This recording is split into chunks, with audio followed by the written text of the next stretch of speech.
Nós estamos juntos para estudarmos a palavra do Senhor e esse tema tão importante, oração. Falar com Deus, que Deus possa abençoar o nosso coração, possa falar conosco, que Deus possa abrir as portas dos céus, que o nosso coração seja inundado, cheio, repleto da presença de Deus. E todas as questões do nosso coração possam ser contempladas pela boa mão do nosso Deus. Amém? Vamos orar para nós iniciarmos, para nós cantarmos ao Senhor. Leve-se, ora por nós. Senhor nosso, mais uma vez, está convidado, podemos Deus exaltar, louvar e agradecer que está em nome e aprender a tua palavra. Nesse momento, Deus, eu quero te pedir pelos nossos irmãos que estão lá na correta porta, Deus, que o Senhor esteja entrando, Deus, na sua direção, protegendo a vida deles, Deus, cobrindo eles de obras.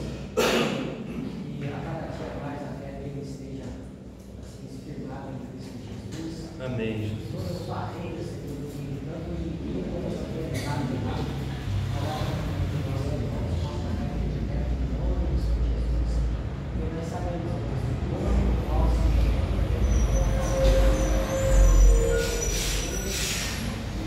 a tua palavra necessidade física ou espirituais, supridos pelo teu santo e poderoso amor. Em nome do Senhor Jesus.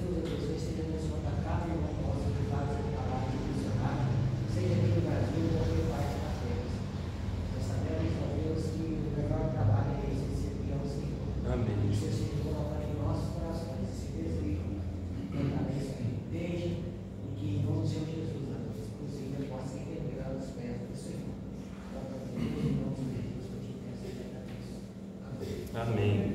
Vamos ficar em pé, vamos cantar ao Senhor. Hoje nós estamos sem projetor, mas ele já está arrumando. Com a graça de Deus, logo ele estará pronto aí. Pediram a peça, aí tem que chegar a peça, colocou, a gente já está com ele de volta. Na oração, nós cantamos já diversas vezes, eu creio que a gente está craque aí. Amém? Na oração encontro calma. Vamos lá, gente. Na oração encontro. Gente, como não sabe, a gente cantou. Mas não conhece, não, pastor? Como não? Sério, gente, a gente canta toda quinta. A orar ao Senhor, pastor. Então tá bom, então vamos lá. A orar o Senhor, vem encher-nos com teu amor, para o mundo agitado esquecer, cada dia sua vida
cabeça a gente tinha cantado isso. Foi lá, né? Eita, nós. Vamos orar? Vamos sentar para orar? Nós estamos unidos ao Senhor e uns com os outros. Aqueles que quiserem orar com a pessoa que está ao seu lado, pode orar. Aqueles que quiserem orar sozinho, pode orar. O que não pode é não orar. Porque se a gente não orar é porque não precisa de Deus. E eu acho que todos nós precisamos e muito. Amém? Então nós vamos ter esse tempinho de oração para nós estarmos orando. Depois nós vamos quebrar o silêncio orando em nome da igreja. Amém? Estejam orando, coloque o coração diante do Senhor.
Nossos amigos, os Obrigado, Senhor, por se inclinar para com as nossas petições, ó Pai.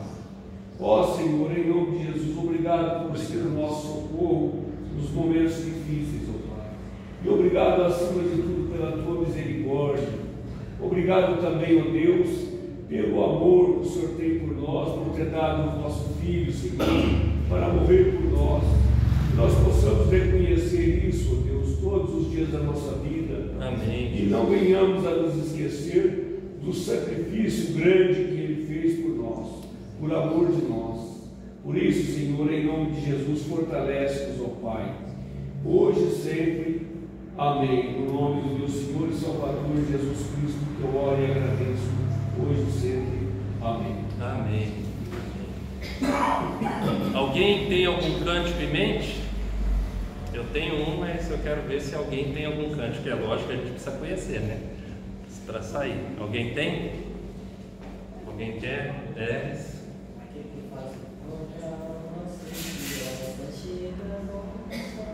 Amém. É o hino.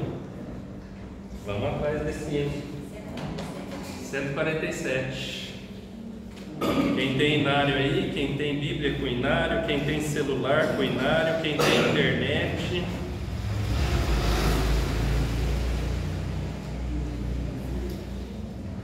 Você sabe que quando Cristo converteu meu coração, esse era o hino dos hinos que eu amava. 147. Esse era o hino que eu... Ô, pastor, eu tenho um cântico, não sei se a gente consegue cantar ele. Divino Companheiro. Então depois desse do Leres nós vamos cantar o Divino Companheiro. Amém? Vamos ficar em pé? Hino número 147, Inário Novo Cântico, para quem está procurando na internet. O nome do hino chama Vencendo em Jesus. Amém? Vamos juntos? Amém. Quando a alma sequiosa chega a voz do Salvador, eis que logo reconhece ser Jesus o seu Senhor. Mas se o eu quer levantar-se e mostrar algum valor, vencendo vem Jesus. Glória, glória, aleluia. Glória, glória, aleluia. Glória, glória, aleluia. Vencendo vem Jesus. Neste mundo havemos crentes de ter sempre algum pesar, mesmo lutas de sabores, nossa paz vem perturbar. Mas se o mal nos ameaça, de alegria nos roubar, vencendo vem Jesus. Glória, glória, aleluia. Glória, glória, aleluia. Glória, glória, aleluia. Vencendo vem Jesus. Da vaidade fiéis servos lutam por fazer-nos seus. Muitas vezes nos assaltam os modernos fariseus. Mas se alguém procura ver-nos sem a graça do bom Deus, vencendo vem Jesus. Glória, glória, aleluia. Glória, glória, aleluia. Glória, glória, aleluia. Vencendo vem Jesus.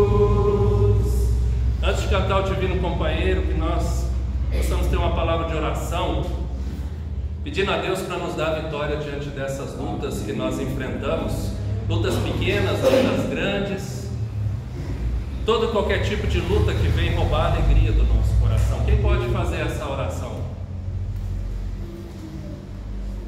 Vamos lá, nós estamos estudando sobre oração. A palavra que nós temos aprendido na Bíblia é que a oração tem poder. A palavra diz: muito pode por sua eficácia a súplica do justo. E aqui temos muitos justos justificados em Cristo Jesus. Quem pode fazer essa oração? Senhor, meu Deus, meu Pai, eu quero te agradecer, Senhor, pela oportunidade, Senhor, por ter usado o ano, Senhor, mais uma vez comigo. Amém. Eu quero te agradecer pelo dia que se passou, Deus, e também Senhor, pelas dificuldades, muitas vezes sentimos pequenos, Senhor, com medo, Senhor, com receio, Senhor, do dia, mas sabemos que o Senhor é eterno, Pai, o Senhor te prometeu vitória. Eu quero te agradecer pela minha vida, pela vida da minha esposa, de toda a minha família, Deus. Amém. Tantos irmãos de sangue, tantos irmãos em Cristo. O Amém. Senhor seja abençoando, firmando nossos passos, Deus, e nos dando sabedoria, Deus. E sabemos que tudo é passageiro nessa terra. Amém. O Senhor é eterno. É verdade. E eu te peço, ó Deus, que o Senhor esteja conosco, ó Pai, dando, Senhor, contentamento, ó Deus, ensinando, ó Pai, e nos mostrando, Senhor, que não há outro caminho senão o Senhor, ó Pai. É verdade. Abençoe a direção da igreja, Deus, abençoe os louvores, as orações, ó Pai, e fortaleça nosso espírito, Deus, e dê ânimo, Deus, para podermos prosseguir. Abençoe toda a cidade de Brasília, Amém. as famílias, e abençoe também aquelas pessoas que ainda não te conhecem inteiro. Amém, Jesus. Fala conosco, cuide de nós, e não nos deixe ficar, Senhor, amedrontados, Senhor, não nos deixe ficar prostrados diante das dificuldades rotineiras do dia a dia. Nos dê, Senhor, contentamento, nos dê, Senhor, sabedoria, Pai, derrama esperança, Pai, e derrama a sua graça sobre todas as famílias representadas sobre a terra. Porque vemos, Senhor, que lá fora a situação é muito difícil, onde há guerra, doenças, perseguições, parece que o amor não existe. Mas sabemos, Senhor, que o amor pode estar frio, mas o Senhor existe, o Senhor é eterno. Então venha em favor de todos nós, ó Deus. Não nos deixe ficar, Senhor, parados, não nos deixe ficar, Senhor, prostrados, ó Deus. Mas encha-nos, Senhor, com a sua unção, ó Pai. Dê direção a cada um de nós. Abençoe mais uma vez todos nós em nome de Jesus. Eu te agradeço. Amém. Eu vou ter que procurar a letra aqui. Eu não lembro a letra inteira de cor. Mas nós vamos cantar Divino Companheiro.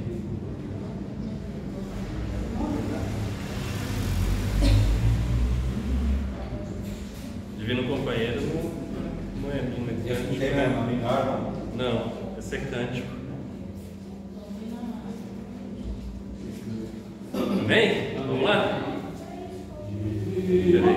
Peraí. Não é hino. Tem que olhar. É cântico. Tem que pegar a letra do cântico. Chama Divino Companheiro o cântico.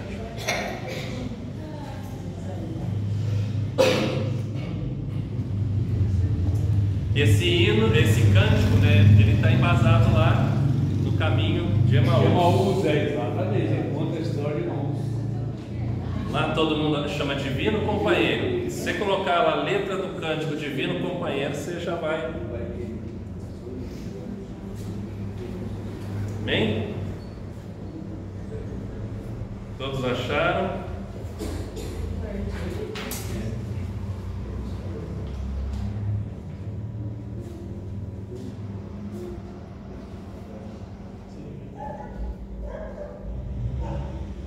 Tem uma letra da Mara Lima, tem uma letra do Luiz de Carvalho.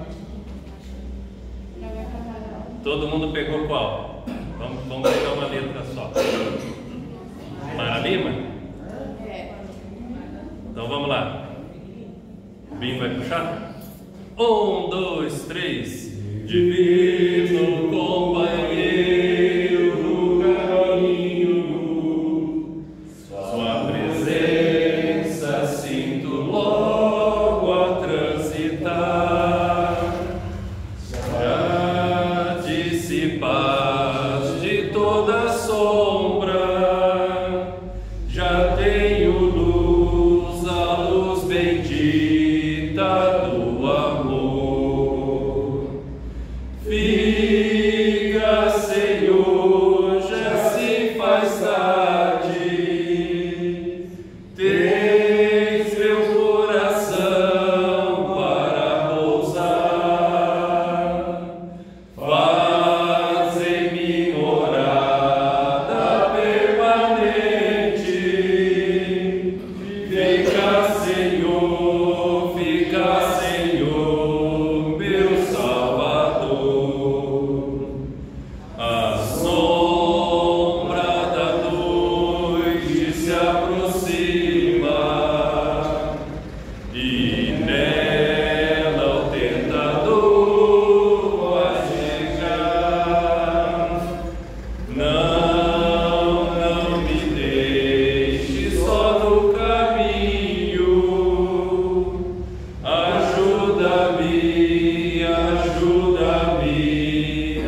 Fica, Senhor, meu Salvador. Fica, Senhor, já se faz tarde. Eis meu coração para pousar. Faz em mim morada permanente. Fica, Senhor, meu Salvador. Podemos assentar. Nós vamos ter mais uma oração. Depois as crianças vão descer. Sim.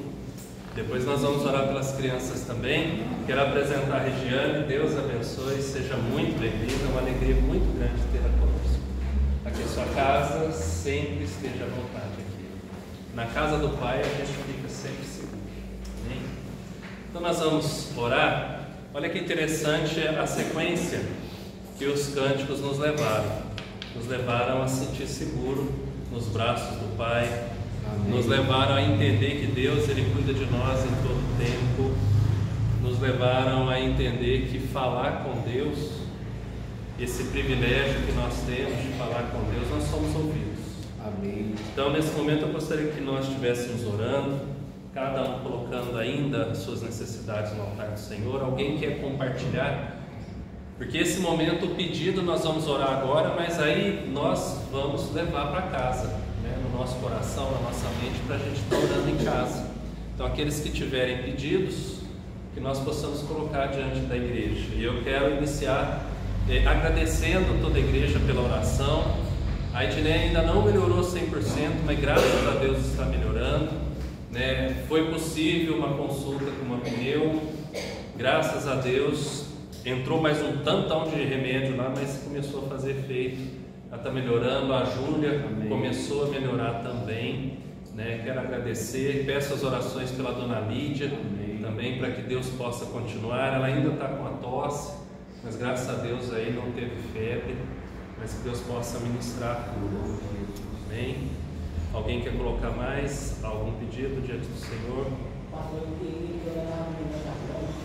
Eu não sei se eu vou fazer forma, porque as minhas palavras tem vez que eu parece que eu estou com assim, abreviando as palavras, não está saindo normal. Tá. Então vamos orar pelo Lelis, saúde, essa questão se vai ser necessário a fono, para Deus abrir essa porta, mostrar quem é esse fono que vai. A irmã Francisca, pela saúde.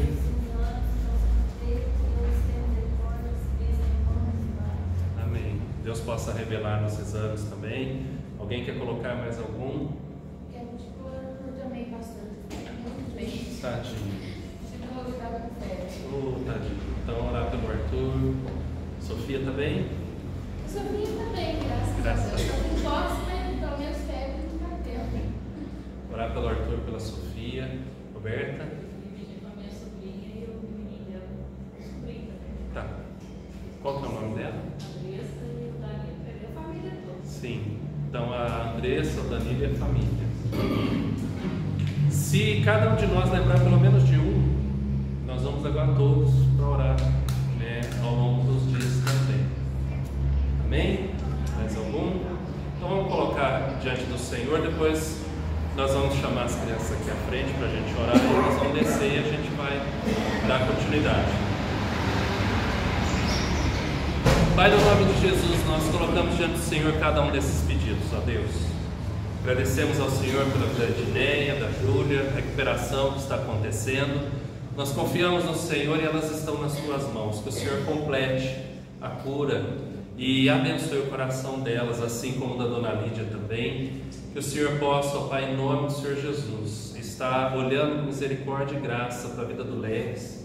Que o Senhor esteja, ó Deus, dando toda a direção, ó Pai, quanto à questão da fono, mas esteja também abençoando o seu corpo, sua mente, ó Deus. Nós cremos no Teu poder, na Tua graça, misericórdia, e nós colocamos a sua vida, a sua enfermidade nas Tuas mãos. Que o Senhor possa curá-lo, ó Deus. Esse é o desejo do nosso coração, a cura completa do Senhor. Nós sabemos que o Senhor pode fazer esse milagre, mas nós confiamos na Tua vontade, que é boa, perfeita e agradável.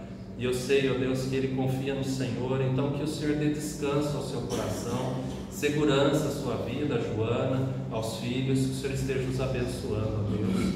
Que no nome do Senhor Jesus, o Senhor esteja, ó Pai, com o Arthur, tem misericórdia, ó Deus. O Senhor sabe o que está acontecendo com ele, as enfermidades que tem levado a sofrer, ó Deus. Que o Senhor possa ter misericórdia e curá-lo também. Guarda também a Sofia no teu altar, ó Deus, abençoe, cure-a também dessa tosse, que não tenha febre. O Senhor ministre graça sobre a vida deles, sobre o Walter com a Luana, o lar. Também o pedido da Roberta, Senhor, em nome de Jesus. O Senhor esteja visitando sua sobrinha, ó Deus, sua família, seu filhinho, ó Deus, que o Senhor tenha misericórdia deles. Que o Senhor possa, ó Deus, assisti-los nas suas necessidades e que o Senhor possa colocar a tua mão de graça e poder, curando-os, ó Deus.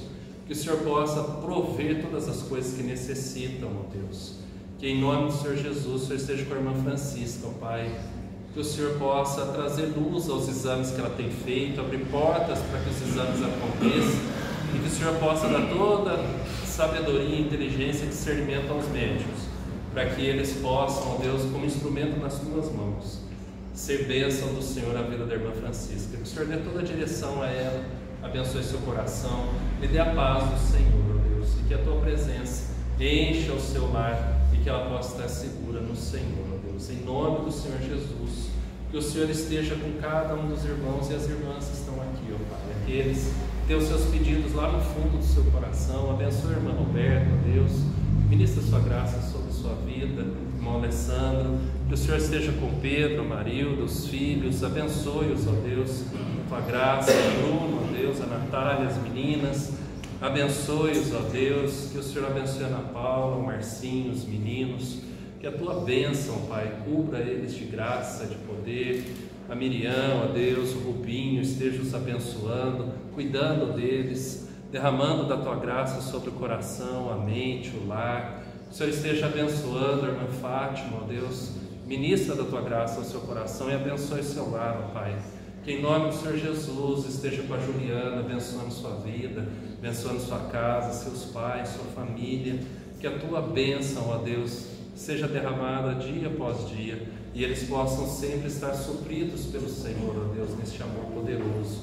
Abençoe Yuri, a Sara, o namoro, ó Deus, continue os abençoando, os sonhos, os planos, as questões profissionais, o futuro, Senhor. Que o Senhor conduza-os debaixo da tua graça, poder e misericórdia, e que o favor do Senhor esteja sempre sobre eles, ó Pai. Que o Senhor, em nome do Senhor Jesus, possa estar sobre o Leves e a Joana, o Mar. Que o Senhor possa, Deus, estar com o Lucas, ó Pai, onde ele estiver, que ele seja envolvido nos teus braços de amor, de Pai, e livre de todo mal, ó Deus. Assim também com a Regiane, nós louvamos ao Senhor por sua vida e rogamos por sua casa, sua família, que a tua bênção esteja sobre a tua filha, ó Deus, que ela sempre se lembre que ela é amada pelo Senhor, ó Deus, que o Senhor jamais a deixará. Que o Senhor esteja com o Rubinho, a Bianca, abençoe, ó Deus, a mãe. Que o Senhor possa, ó Deus, sempre derramar da tua bênção e a tua presença sempre esteja com os teus filhos.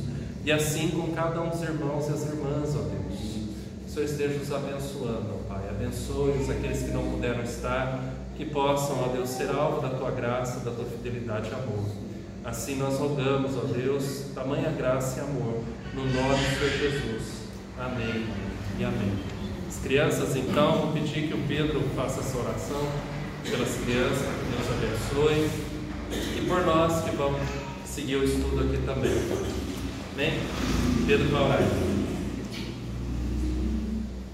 Senhor, eu quero agradecer ao Senhor pela vida de cada um que aqui está presente nessa noite. Amém. Agradecer ao Senhor também pela vida das crianças, que o Senhor possa instruir conforme a tua vontade. Amém. Senhor, eu também venho abençoar aqueles que irão levar o estudo para as crianças. Amém. Apresentando em tuas mãos tudo aquilo que foi mencionado nessa noite, que possamos ouvir e aplicar na nossa vida, para que possamos crescer diante da tua palavra. Amém. Que o Senhor venha usar o pastor como instrumento para abençoar cada um de nós vamos receber a tua palavra.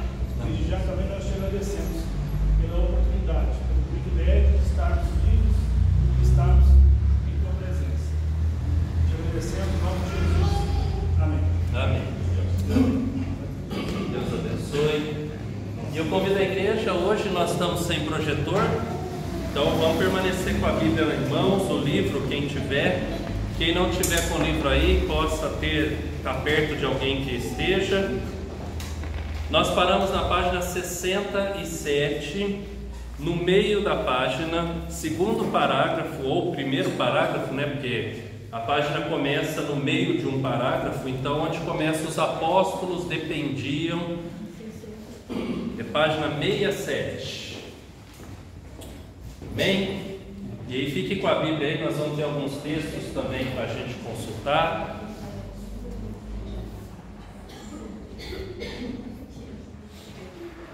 Então, no parágrafo onde começa assim, os apóstolos dependiam tanto da oração quanto qualquer outra pessoa.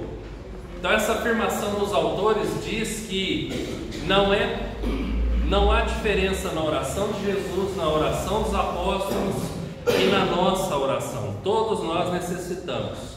Jesus sendo Deus, porém sendo homem, ele orava e orava e muito. Então, nós não temos como não orar. Não temos desculpa para não orar. Não temos como dizer, Deus sabe. Se quer uma pessoa que poderia dizer Deus sabe, é Jesus. Mas Jesus orava. Então nós precisamos orar. Não tem esse negócio de Deus sabe. A gente precisa abrir o coração, se colocar diante de Deus e ter esse diálogo com o Senhor. E aí o texto ele vai dizer assim: o ofício sagrado, as atividades da igreja, pode nos envolver e absorver de tal ponto que impede a oração. E quando isso acontece, os resultados negativos sempre se seguem.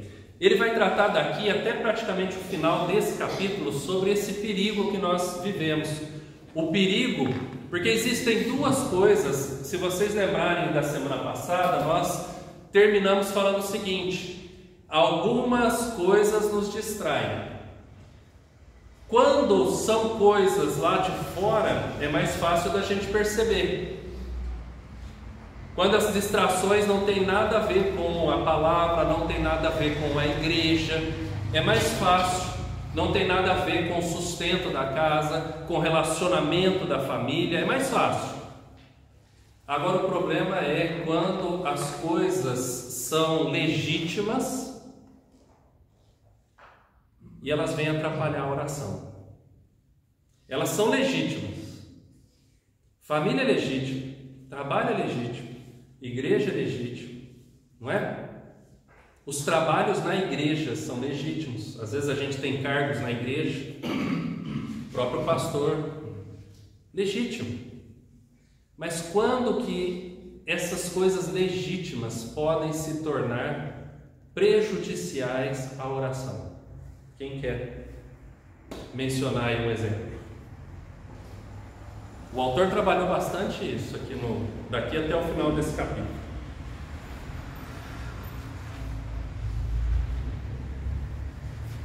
Quando?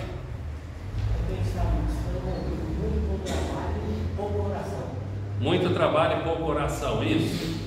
Agora, quando que esse é um problema então? Porque se for muito trabalho, por exemplo, na igreja, parece que é legítimo. Por que parece? Eu já vou adiantar aqui. Quando as coisas são fora de ordem, quando não é o momento para isso ou para aquilo, são legítimos, mas precisa haver uma ordem, e Deus estabeleceu essa ordem. Deus estabeleceu essa ordem. Por exemplo, quem vem primeiro, Deus ou a família? Deus. Deus. Quem vem primeiro, o trabalho ou a família? Percebe? Tem uma ordem, a gente sabe a ordem. Então agora o que a gente precisa fazer? Colocar a vida em ordem. Então daqui para frente os autores, né, são 3, eles vão tratar um pouquinho sobre esse assunto que nós vamos ver. Olha só que interessante que ele vai falar aqui, ó. É melhor que o trabalho fique pendente do que a oração ser negligenciada. É a sequência da onde eu parei. Eu li o ofício sagrado até negativo sempre se segue. Acharam aí no meio? No início desse parágrafo os apóstolos? Aí eu li a seguinte frase: é melhor permitir que o trabalho fique pendente do que deixar a oração ser negligenciada. Olha que interessante, não é oração pendente, é negligenciada. Se está usando essa expressão negligenciada, é porque é uma obrigação que não está acontecendo. Oração é uma obrigação de um filho com o pai, a obrigação de um filho que quer honrar o pai, que quer se relacionar com o pai. É um compromisso que nós precisamos honrar a Deus nesse diálogo que nós temos. E se vocês perceberem, qual foi a primeira coisa que se rompeu na queda? O diálogo. Por que o diálogo? Porque quando Deus desce na viração do dia, e o texto bíblico diz que Ele o fez como Ele fazia todos os outros, quem fugiu de quem? Adão e Eva fugiram de Deus. Aí a gente fala assim: o pecado separa Deus de mim. Está errado. Porque Deus veio na viração do dia. Então o pecado separa quem de quem? O pecado me separa de Deus. Ele corta essa linha de comunicação com Deus. Então uma das coisas que é válido para nós, olha como Deus é bom. Ele coloca um monte de sinais para a gente perceber. No semáforo, aquele sinal amarelo, para a gente ficar atento, porque vai vir o quê? O vermelho. Interessante que do verde não passa pelo amarelo. Não é isso? Para chegar no verde passa pelo amarelo? Porque não há perigo no verde. O perigo está no vermelho. A atenção é necessária para o vermelho. Nós temos uma linha verde com Deus conquistada em Cristo Jesus. Agora, quando essa linha não é usada, nós passamos para o amarelo. Atenção! Se o pecado nos separa de Deus e ele interfere na nossa comunicação com Deus, quando nós estamos orando pouco, nós estamos em quê? Em quê, gente? Sem medo. Em quê? Nós estamos em pecado, porque nós temos que orar. Aí que tá. Por que para nós é amarelo, Marilda? Porque é o termômetro que está em perigo, está numa linha de que pode. Por que nós não estamos no vermelho, então? O amarelo quer dizer que está morto, está morto. O amarelo. Chegou numa linha de risco, né? Estourando pouco. O amarelo é para passar? Não. Mas a gente passa. O amarelo não é para passar. Por que não é para passar? Porque a qualquer momento. Então o que acontece, gente? Por que nós estamos no amarelo? Porque nós temos Cristo Jesus. Quem não tem Cristo Jesus já está no vermelho. Agora nós estamos em pecado. Porque nós estamos em Cristo Jesus, o pecado pode ser perdoado. Porque o Espírito Santo certamente confrontará o nosso coração, como está fazendo nesses estudos sobre oração. Então nós precisamos orar. O que a Bíblia fala? Orar sem cessar. É desse tamanhozinho, gente. Mas de uma profundidade, um poder muito grande. Orar sem cessar. E sem cessar é realmente sem cessar, sem parar. É orar em todo o tempo, é uma linha direta com Deus. E o preço dessa linha direta foi muito alto, gente. A gente não pode abrir mão disso, porque nós vamos ser cobrados disso. Foi paga uma conta altíssima para nós lá. A gente não vai passar lá para pagar. Por isso que o texto diz aqui no livro negligenciar, porque nós estamos negligenciando, nós estamos abrindo mão. Deus deixou uma mesa farta e nós estamos morrendo de fome. Tem justificativa para isso, gente? Tá igual? Pois não, Pedro. Eu li um livro, pastor, que fala sobre quando Jesus ele ensina na primeira parte da oração, Jesus fala assim: quando vocês forem orar, orem assim: Pai nosso que está no céu. E nesse livro, o autor do livro, ele retrata que há uma dificuldade de nós chamarmos Deus de Pai. E ele insiste nessa primeira parte da oração para a gente chamar Ele de Pai. Sim. Porque muitos ali, quando estavam se convertendo, não eram judeus, não tinham a intimidade, não tinha essa intimidade de chamar Ele de Pai. E o pecado, ele traz essa dificuldade nossa de nos relacionarmos com Ele como Pai. Então, por isso que é difícil, às vezes, eu concordo com esse autor, existe uma dificuldade muito grande de nós chamar Deus de Pai. A gente fala Deus, até ele cita aquela passagem da única vez que Jesus chamou Ele de Deus. Não chamou Ele de Pai foi quando Ele tomou o pecado sobre si e Ele vira as costas na cruz e fala: Deus meu, por que me desamparaste? Ele faz essa comparação, porque o pecado, quando está sobre nós, ele nos distancia de Deus e faz com que nós tenhamos essa barreira de chamar Ele de Pai. Sim. Existe essa dificuldade. E ele insiste em ensinar: quando você for orar, chama Ele de Pai. Pai. De Pai. E Jesus, ele dá essa oportunidade dizendo: Pai nosso. Porque em Cristo Jesus ele é Pai, como é Pai de Jesus, é o nosso Pai. O que Jesus está fazendo com isso na oração do Pai Nosso? Ele está nos dando a oportunidade de ter a mesma intimidade com Deus que Jesus tinha em suas orações. E aí, Pedro, como é que a gente faz? E isso era uma afronta também para os judeus. Sim.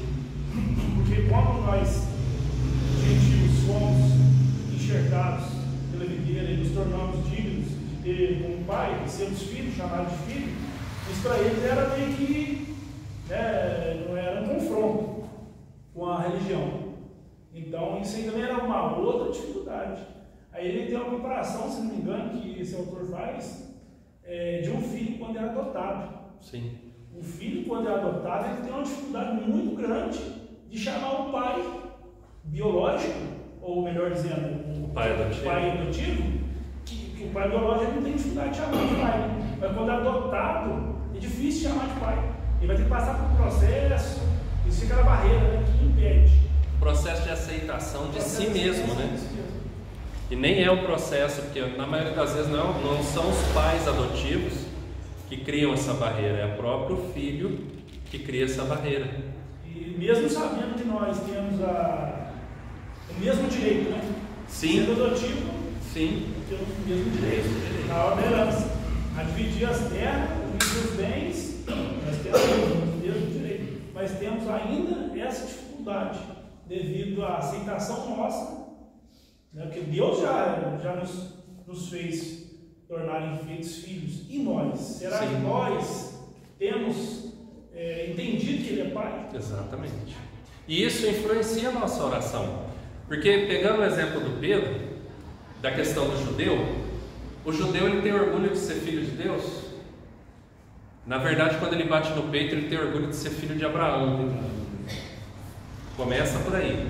Segunda questão: quando essa relação do filho adotivo em relação aos demais filhos, em relação aos pais adotivos, no costume, na cultura judaica, o filho primogênito ele tinha a primazia. Então vamos pensar assim: tem as terras para dividir, ele podia escolher qual ele queria, a sobra seria dividida para o resto. Quando Deus nos adotou, e como a palavra diz que nós fomos adotados em Cristo Jesus, e esse em Cristo Jesus vai fazer parte da nossa vida eternamente. Então, em Cristo Jesus nós somos mais que vencedores. Em Cristo Jesus nós somos feitos filhos de Deus.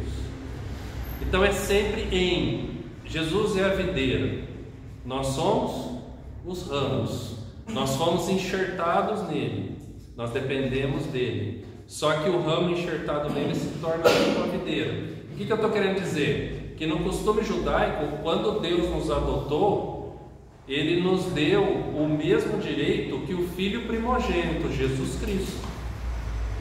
Ele não só nos fez filhos, Ele nos deu direito à primazia em Cristo Jesus.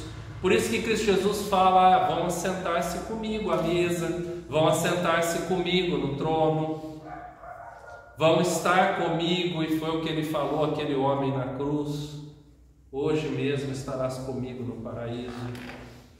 Foi por isso que Ele diz: vinde a mim, para que nós possamos estar nele. Não é estar com Ele, é estar nele. É como se Ele nos envolvesse de uma tal maneira, nos cobrisse de uma tal maneira. Então o que o Pedro está falando é que essa barreira, se há no nosso coração, ela precisa ser vencida. Ele é o nosso Pai, e diante do Pai a gente leva tudo. Diante do Pai nós não incomodamos o Pai, nunca. Então a gente realmente precisa quebrar essa barreira e ter coragem de começar a se relacionar com Deus como Pai. Agora, sempre se lembrando, Ele é Pai, mas Ele é Deus, Ele é Senhor, e toda a honra e toda a glória é a Ele. Pois e pelo contrário, né, pastor? Quando um filho traz alguma situação para a gente até fica satisfeito. Sim. Porque é um sinal de confiança, um sinal de que a gente vai poder solucionar aquele problema.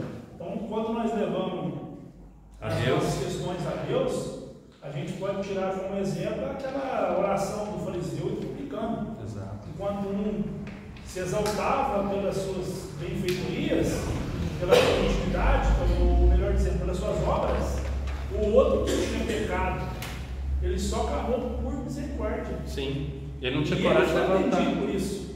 Falar assim: não tem nada, como se estivesse falando, eu não oro igual esse eu não jejuo 3 vezes igual esse jejua, eu não dou esmola para as pessoas igual esse faz, eu não sou crente igual fulano é crente, mas eu estou aqui. Exato. E eu reconheço que eu sou pecador. Quando essa sinceridade sai do nosso coração, ainda que seja para nos humilhar, isso é muito mais válido quando eu me exalto diante daquilo que eu faço para as outras pessoas. Exatamente. Então Deus, Ele se agrada dessa sinceridade. É muito melhor você falar assim: Deus, eu estou perdido, eu estou assim. Assim é o Pai, é nós, porque o Pai entende quando um filho chega na gente e fala dessa forma. Exato. É gratificante, na verdade, né? A gente achar, Deus, porque as pessoas têm Deus, muitos têm Deus como, às vezes tenta esconder alguma coisa, como se conseguisse esconder alguma coisa. Sim. E aí que entra a questão: Deus é o nosso Pai, ponto. Se a gente aceita ou não aceita, Ele é o nosso Pai. E o nosso Pai nos conhece muito bem. Por isso que não dá para esconder nada dele. Por isso que não dá para tentar enganá-lo. Filho pródigo, filho mais velho. Os dois são filhos. Um saiu de casa e voltou, o outro dentro de casa perdido. O de dentro de casa não reconhecia o pai como pai, reconhecia o pai como Senhor. Ele se sentia um trabalhador. O outro que negou o pai voltou para a casa do pai. Qual que foi a sensação dele? Qual que foi o dito dele lá no meio dos porcos? Na casa do meu pai, os trabalhadores têm o que comer. Agora não foi. Então, o pai é pai. O pai nos ama como pai. O pai nos conhece como pai. Não adianta tentar enganar. Agora o Pai nos espera de braços abertos, gente. Nos espera de braços abertos. Mesmo que a gente chegue na presença dele, se humilhando e dizendo: eu já não sou digno de ser chamado teu filho. Mesmo se a gente chegar na presença dele desse jeito. Porque o texto diz que o Pai vai nos restabelecer, vai nos dar novamente a alegria de sermos filhos, vai restaurar esse relacionamento conosco. Agora Ele faz isso através da oração. E sem oração a gente vai perder essas coisas. E às vezes o que está nos impedindo são coisas válidas, mas fora de ordem. fora das ordens, das prioridades. E aí o autor ele vai falar aqui, ó, um pouquinho mais para baixo. Estar muito ocupado para orar não é apenas um sinal de retrocesso espiritual, mas também prejudica o próprio trabalho realizado. Está um pouquinho mais abaixo de onde eu li anteriormente. Então olha só, ele está dizendo que sair fazendo sem orar é como aquele jovem e aquele idoso daquela história que vocês já devem ter ouvido, eu já ouvi algumas vezes, que os dois lenhadores, um jovem e um idoso, eles foram derrubar uma árvore cada um numa disputa, e o jovem saiu descendo o machado na árvore. O idoso batia um pouco, sentava, afiava, batia um pouco, sentava e afiava. Quem derrubou a árvore primeiro? Foi o idoso. Por quê? Porque o jovem, de tanto bater, o machado foi cegando, ele mais lascava a árvore do que cortava. No fim das contas, ele fez um esforço tremendo, mas a eficiência do seu esforço. Então a gente tem que sentar, né, como dizem, para afiar o machado. A gente tem que primeiro orar. A gente tem que colocar diante do Senhor. Daniel capítulo 6, vamos abrir a Bíblia.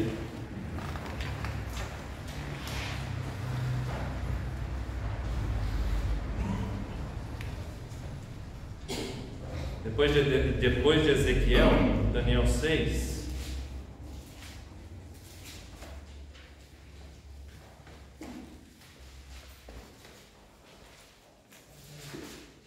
Versículo 10. Daniel 6,10 vai dizer assim: Daniel, pois, quando soube que a escritura estava assinada, a escritura era o edito do rei, dizendo que nem quem não o adorasse seria penalizado, né? Daniel, pois, quando soube que a escritura estava assinada, entrou em sua casa, em cima, no seu quarto, onde havia janelas abertas do lado de Jerusalém, porque eles oravam voltados para o templo, né, para Jerusalém por causa do templo, né? Era esse símbolo. Não é que o templo para Daniel era algo sagrado, mas é esse símbolo, esse referencial visível. Então ele virou para Jerusalém, 3 vezes por dia se punha de joelhos e orava. Não só orava, como dava graças diante do seu Deus, como costumava fazer. Então Daniel, diante da circunstância, ao invés de sair brigar, olha que ele era uma pessoa de influência.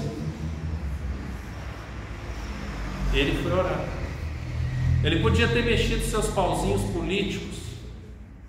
Ele foi orar. Por quê? Porque nós não precisamos dessas coisas. Nós temos um Deus a recorrer e Ele não pode ser segundo plano, terceiro plano, Ele precisa ser o primeiro.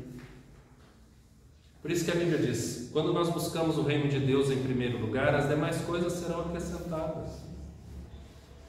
Ele vai dizer o que nós temos que fazer, e se Ele disser vai até esse, vai até aquele, a gente vai. Se não, é Ele quem vai à nossa frente.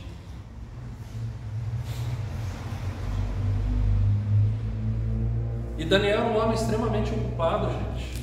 Daniel era um homem extremamente ocupado, extremamente. Ele era um dos prefeitos dos 3. Ele era um.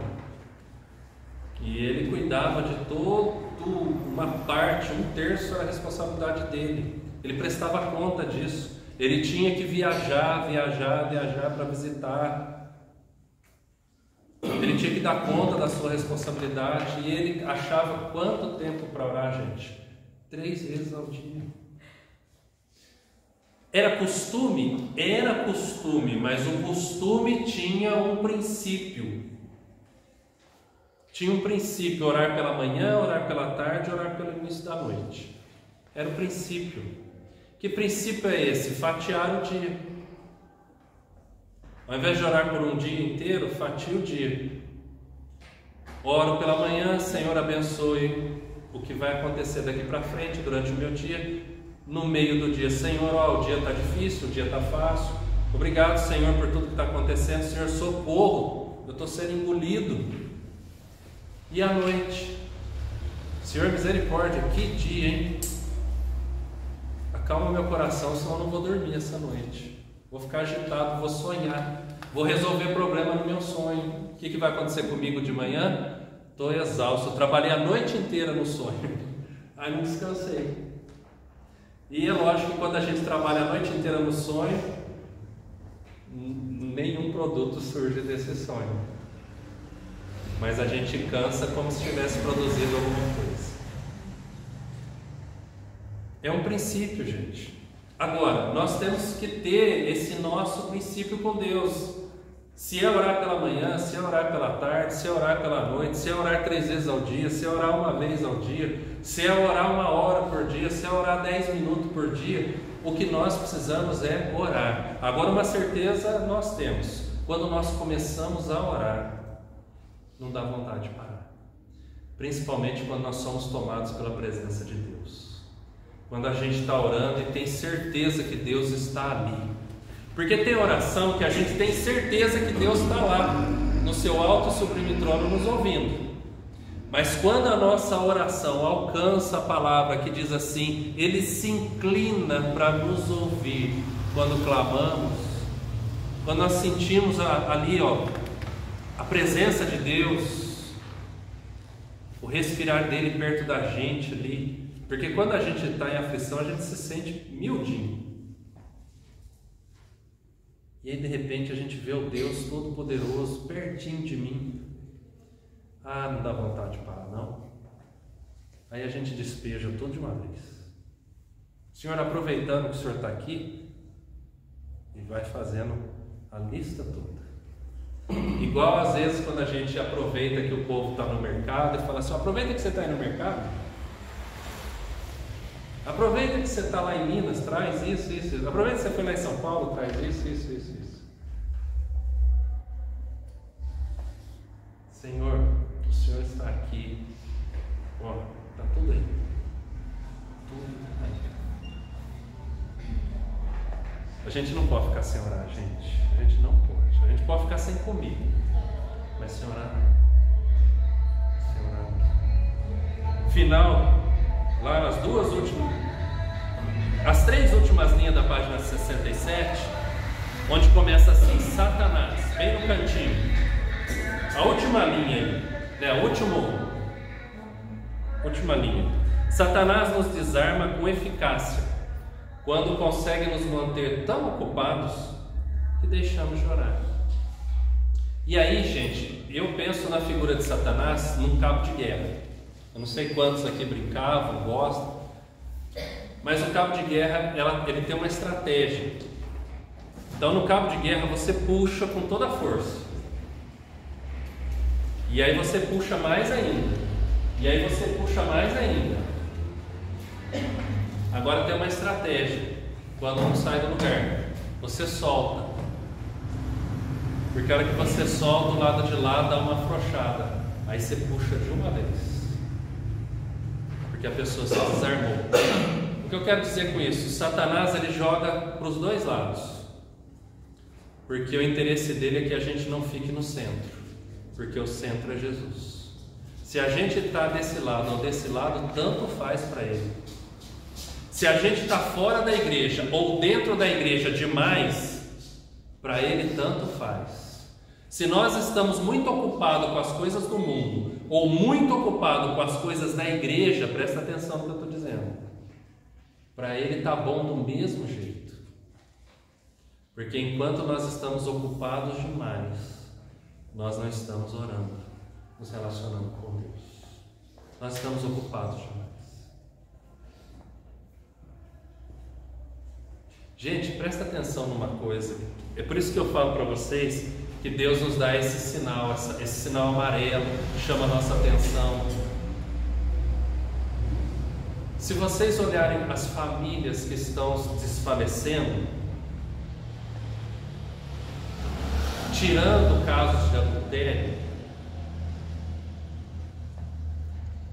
muitos estão desfalecendo não porque a pessoa está no bordel É porque a pessoa está ocupada demais, trabalhando demais, não tem tempo para o cônjuge, não tem tempo para os filhos, porque ela está ocupada demais e na cabeça dela ela está lutando para pôr comida dentro de casa, ela está lutando para dar uma outra casa, porque já tem uma casa, porque quando não tinha uma casa precisava de uma casa, aí conseguiu uma casa, precisa de outra casa, quando conseguiu uma outra casa precisa de 2 casas, aí se tem 2 casas precisa de uma terceira casa, porque nós somos insaciáveis. E Satanás aproveita e fala assim: vai lá, você merece, você consegue, você precisa.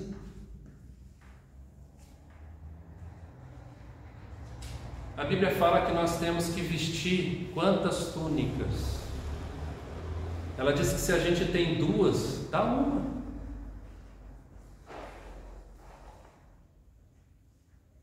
A Bíblia fala, o que Jesus nos ensina, é que coisa demais se torna âncora na nossa vida, nos amarra, nos prende, fica pesado para andar. A gente vai pendurando coisas em nós que daqui a pouco a gente não consegue se movimentar de tanta coisa que a gente arrasta. E assim, eu vou na igreja, beleza. Mas agora eu sou isso, líder disso, líder daquilo, eu tenho aquilo outro, eu tenho que preparar, eu tenho que fazer, porque eu não posso fazer de qualquer jeito. E realmente não pode, porque a Bíblia diz que o quê? Que eu não devo fazer a obra do Senhor relaxadamente. E não posso mesmo. Mas quantas mãos eu tenho?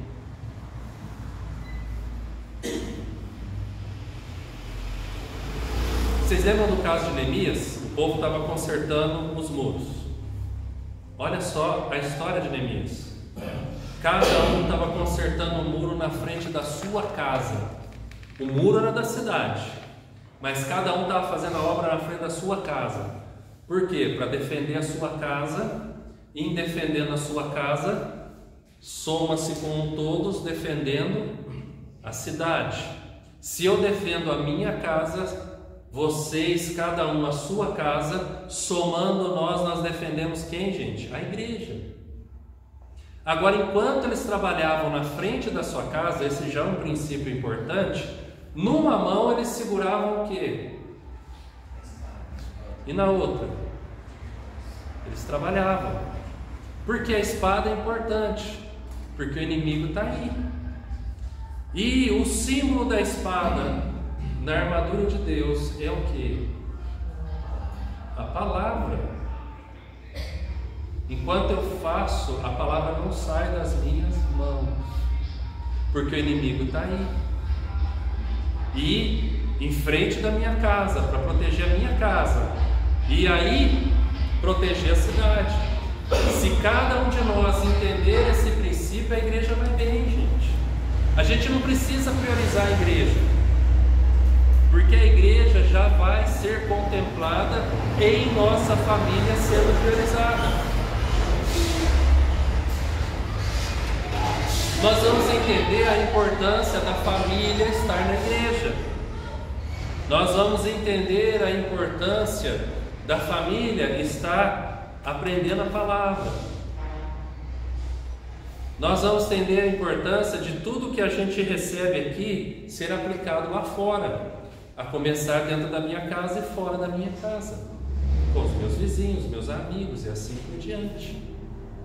Então são princípios que, se colocar fora de ordem, gente, bagunça tudo. Mas não era necessário fazer o muro? Era necessário fazer o muro. Se eu trabalhar com as 2 mãos, não dobra a eficiência? Dobra. Aí eu construo mais rápido. A lógica não é essa? Então vamos todo mundo construir mais rápido, depois todo mundo estuda a palavra. Mas se nesse tempo o inimigo bater a porta, eu vou dar com tijolo na cabeça dele? Guerra de tijolo? Trabalhou em bom para desboronar tudo. Exatamente. Exatamente. Mas não parece lógico? Não parece certo? Não é uma estratégia que a gente vê por aí? Gente, essa estratégia foi usada para poligamia na Bíblia. Poligamia na Bíblia. Porque o primeiro homem que tem 2 mulheres na Bíblia é descendente de quem? De Abel ou de Caim? E por que ele adquire 2 mulheres? Porque eles entendiam que ter filhos era sinal de prosperidade e bênção de Deus. Então, se com uma mulher eu tenho 3, se eu tiver 2 mulheres, eu vou ter quantos? 6. Então eu vou prosperar mais, vou dobrar. Parece bobeira, gente, mas essa foi a lógica. Essa foi a lógica. A nossa lógica, gente, não tem lógica diante de Deus. Agora tem uma coisa que a Bíblia diz também, que as coisas de Deus são loucuras para quem não conhece a Deus. Nós precisamos conhecer mais a Deus. E aí, virando para a página 68, no início do 2º parágrafo,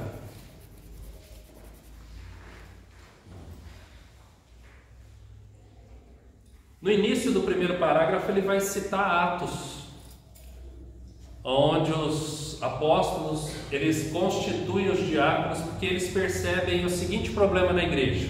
Gente, nós estamos falando dos apóstolos, os homens que andaram lado a lado com Deus, com Cristo Jesus, comeram com Ele, dormiram com Ele, andaram com Ele, viram seus milagres. Esses homens que estão liderando a igreja, de repente eles olham para a igreja e eles chegam à seguinte conclusão: nós estamos trabalhando demais com as questões da igreja e orando de menos, e por isso que a igreja está tendo problema, porque a gente baixou a guarda da oração. Aí existe um conflito dentro da igreja, existem pessoas sendo deixadas para trás dentro da própria igreja, eles tentando, socorrem um aqui, socorrem um ali, socorrem um lá. E o tempo para oração? E o tempo para a palavra? Ah, mas a palavra está no coração, ele conhece a palavra de cor. Mas se não orar, gente, a palavra não tem como ser aplicada. Conhecer a palavra é uma coisa, viver a palavra é outra. Quem vive a palavra porque conhece a palavra. Mas quem conhece a palavra e não vive a palavra, não conhece a palavra. Conhece simplesmente a letra. Mas essa letra ela não se tornou carne e não habitou no meio desse povo. Eu conheço de ouvir falar e me contento em continuar ouvindo falar. Mas Jó disse: os meus olhos te veem agora. Essa jornada que Deus quer para nós. Então aqui o 2º parágrafo ele diz assim: os apóstolos estavam sob a lei da oração, uma lei que reconhece Deus como Deus e depende dele para realizar o que não faria sem a oração. Continuando, diz assim: eles precisavam da oração assim como todos estavam sob a necessidade da oração. Justo como todos os crentes em todas as épocas e regiões. Olha que interessante, a oração ela rompe barreiras, tempo, espaço, ela rompe barreiras. Leva nós em outro lugar. Leva-nos em outro lugar. Leva nós em dimensões diferentes. Você ora aqui em outro país, a gente vai. A gente ora em outro país. A gente chega lá. Sim. Através da oração. A gente vai, pisa lá. E faz diferença. Semana passada eu falei da mãe do pastor Ronaldo Lidório, que orou aqui e o filho estava lá para ser fuzilado. E Deus mandou o pai do líder da FARC para tirar ele de lá. E os outros morreram. Os outros 2 que estavam com ele foram fuzilados. E ele, Deus tirou de lá. E aí quando ele chega ao Brasil conversando com a mãe, os 2 batem os horários. A mãe acordou angustiada, foi orar por ele, tem outros filhos, foi orar por ele, porque sentiu que tinha que ser por ele, e ela não sabia nem de nada. Aí a gente fala assim: ah, mas a gente tem que saber o motivo. Não tem, gente. Se a gente está incomodado, nossa, eu preciso orar por tal pessoa, então ora. Senhor, ó, eu não sei porque que o Senhor está me incomodando de orar por ele, mas tem misericórdia. E aí você começa a se derramar. Oração é luta, gente, é batalha. Batalha espiritual. Então nós precisamos, gente, praticar.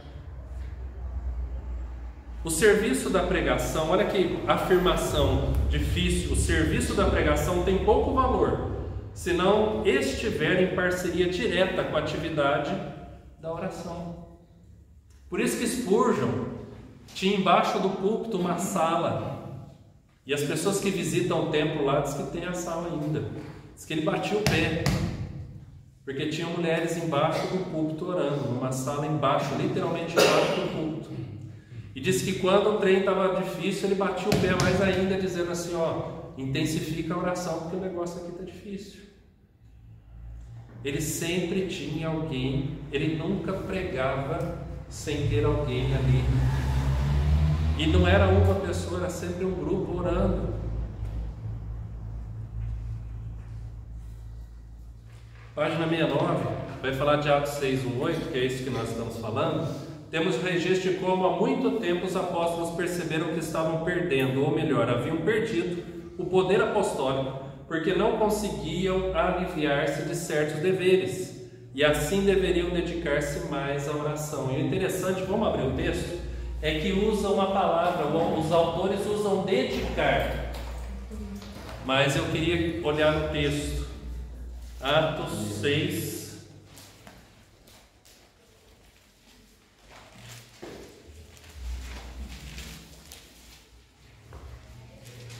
eu vou ler a partir do 1º até o 7.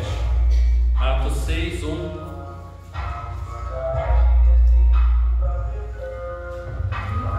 Ora, naqueles dias, multiplicando-se o número dos discípulos, houve murmuração dos helenistas contra os hebreus, porque as viúvas deles estavam sendo esquecidas na distribuição diária. Então, há uma causa justa. Então os 12 convocaram a comunidade dos discípulos e disseram: não é razoável que abandonemos a palavra de Deus para servir à mesa.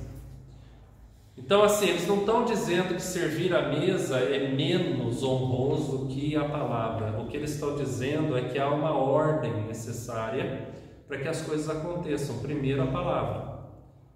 Então, eles estão dizendo aqui assim, abandonemos a palavra de Deus, ok? Palavra antes de servir à mesa. Mas, irmãos, escolhei dentre vós 7 homens de boa reputação, cheios do Espírito e de sabedoria, os quais encarregaremos desse serviço. E quanto a nós, nos consagraremos. Agora, sobre a palavra tem uma prioridade. Se sobre a mesa a palavra é prioritária, sobre a palavra tem algo que é prioridade: a oração. Consagraremos a oração e ao ministério da palavra. Percebe? A oração não é o ministério, a palavra é. Por quê? Qual que é a diferença? Alguém sabe? Por que usou o ministério para a palavra e não usou o ministério para a oração? Porque dentro da igreja a gente fala assim: eu sou do ministério da oração. O que o povo está dizendo? Que existe um grupo que se reúne como um ministério. Tem o ministério infantil, o ministério do louvor, tem o ministério da oração, tem a intercessão, etc. Mas a Bíblia aqui não está usando a oração como ministério, está usando a palavra. Por quê?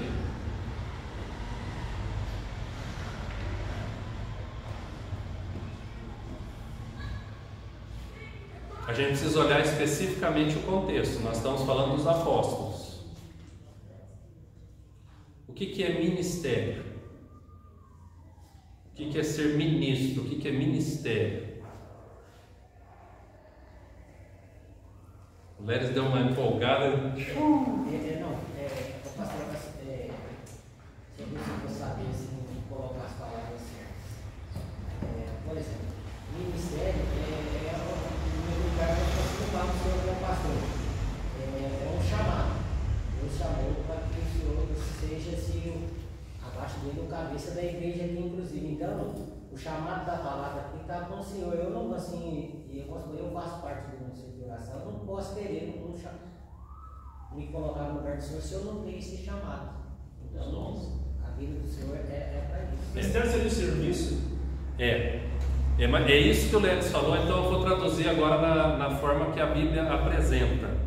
Por isso que eu falei assim, olha quem está falando, são os apóstolos. A igreja de Atos surge, e a nossa igreja hoje, nesse dia, ela é uma igreja apostólica, por quê? Lembra, a gente já estudou isso várias vezes. É porque nós temos apóstolos na igreja? É porque nós somos uma igreja baseada na onde? Na doutrina dos apóstolos. Então, o que foi incumbido por Cristo Jesus a esses apóstolos? Disseminar essa doutrina, a palavra de Deus. O que é disseminar a doutrina? É pregar a palavra, aplicar a palavra e ver se a palavra está sendo praticada da maneira correta. De manhã nós estamos estudando os Atos dos Apóstolos, na escola dominical. O que Paulo faz na viagem dele? Ele fez a primeira viagem missionária, pregou em algumas igrejas, voltou. Segunda viagem missionária, pregou. Aí depois ele fala o quê? Vamos agora passar pelas igrejas para ver se eles estão vivendo a palavra. Então ele é como se fosse fiscalizar para ver se realmente os irmãos estão vivendo o genuíno evangelho. E o próprio apóstolo Paulo, vezes após vezes, ele vai falar assim: olha, se alguém aparecer aqui pregando outro evangelho que não for esse que nós pregamos, considere o anátema, maldito. Mesmo se for um anjo, considere maldito. Então, o que acontece?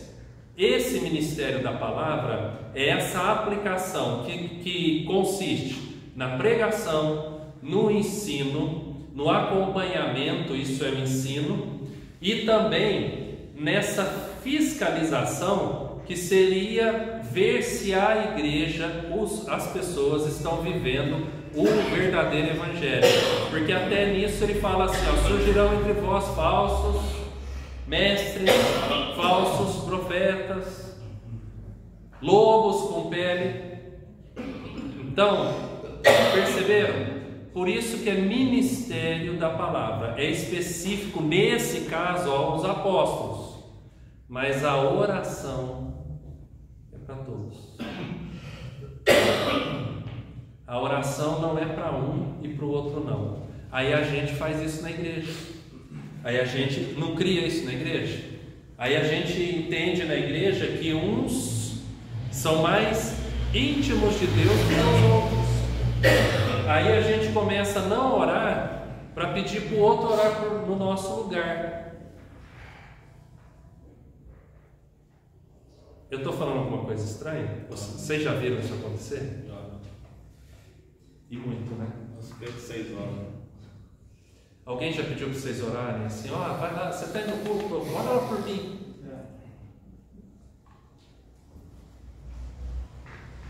Gente, a gente pode pedir socorro para que os irmãos, as irmãs se juntem a nós em oração, mas a oração não pode ser terceirizada, gente.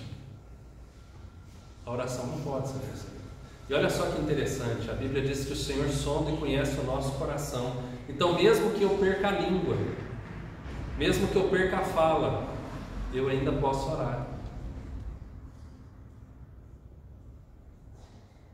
Isso significa que nós podemos nos tornar prisioneiros. O homem pode aprisionar todo o nosso corpo, mas ele não consegue nos impedir de orar. Não consegue. Ele consegue até nos impedir de pregar, mas ele não consegue nos impedir de orar. Engraçado, o pastor fez lembrar aquele versículo, né? Onde está o corpo, a gente vê a morte da matéria, né? É, exatamente. Então, por isso que o texto, e a gente já vai encerrar, por isso que o texto fala sobre consagração.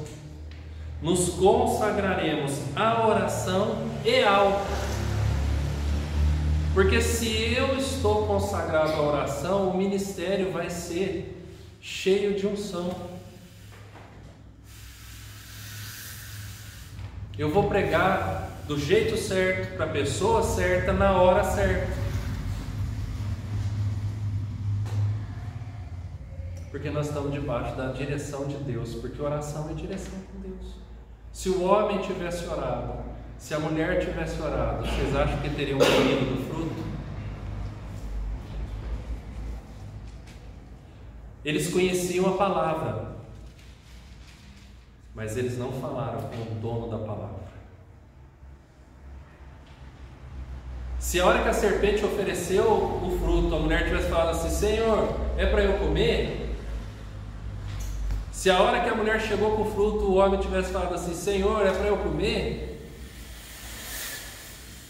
Pastor, eu tenho que fazer uma consideração também que acontece muito.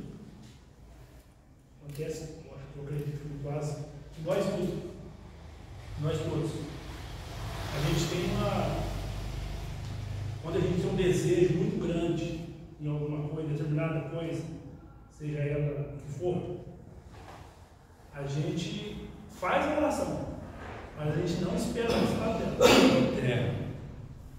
A gente ora, pode até orar. Nossa Deus, que eu aqui, se não for da tua vontade e tal, mas a gente nem espera a resposta de Deus se é ou se não é, porque o desejo nosso ele é maior. Exato. É Sara. Sara, ao invés de comprar o berço, de enfeitar o quarto, ela falou assim: eu vou arrumar o filho, né? Deus tinha falado daqui a 1 ano. Não, precisa ser já. É difícil a gente conseguir associar o tempo nosso com o tempo de Deus.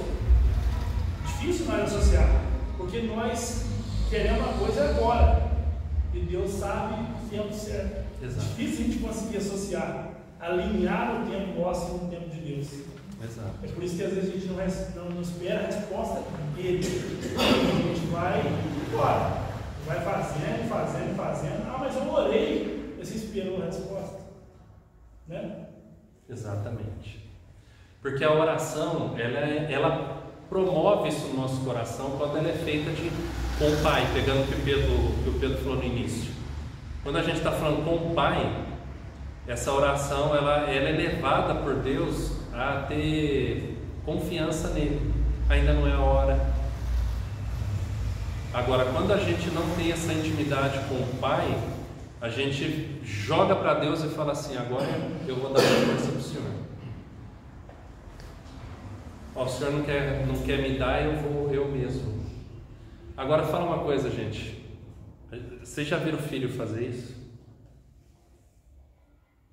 Quando o filho quer alguma coisa dos pais, os pais não dão, o filho vai lá e se vira e arruma.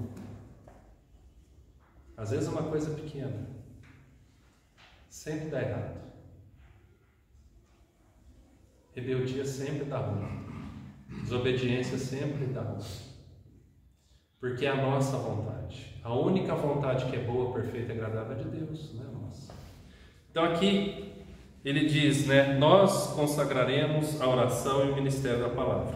O parecer agradou a toda a comunidade, elegeram Estevão, homem cheio de fé, do Espírito Santo, Filipe, Prócoro, Nicanor, Timão, Pármenas, Nicolau, Prosélito de Antioquia. Apresentaram perante os apóstolos e estes, orando, lhes impuseram as mãos.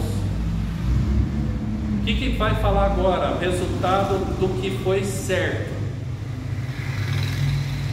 Os apóstolos consagrados à oração e ao ministério da palavra. E a igreja trabalhando, todo mundo trabalhando, dividido. Crescia a palavra de Deus em Jerusalém. Se multiplicava o número dos discípulos. Também muitíssimos sacerdotes obedeciam à fé. Se eles continuassem servindo à mesa, qual será que seria o resultado? Bom, enquanto eles serviam à mesa, a igreja estava tendo briga dentro. Agora o que aconteceu?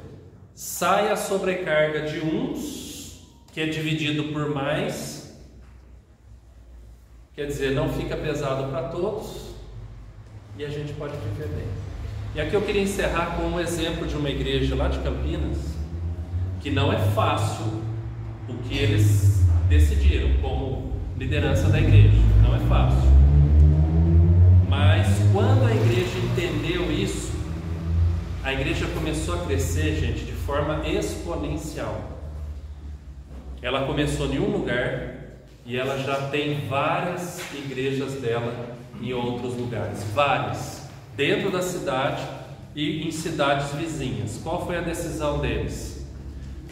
Você tem um ministério, você pode ter no máximo um segundo se não for gerar conflito. Então como que funciona? A pessoa, ela vai conversar com o pastor. Aí o pastor vai olhar para ela e vai falar assim: bom, o que você tem feito?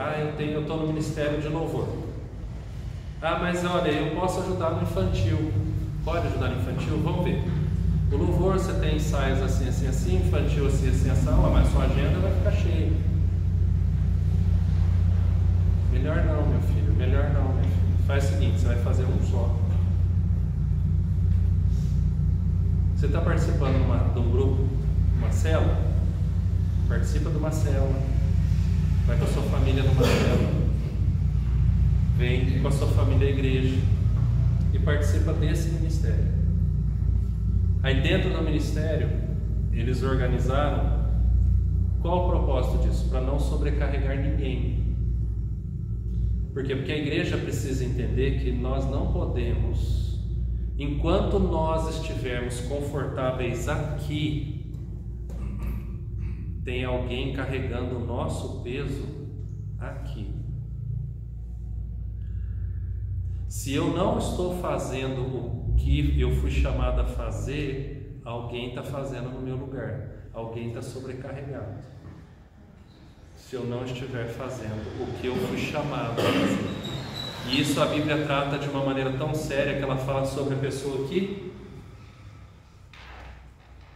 recebeu um talento e não deu conta nem de usá-lo, enterrou.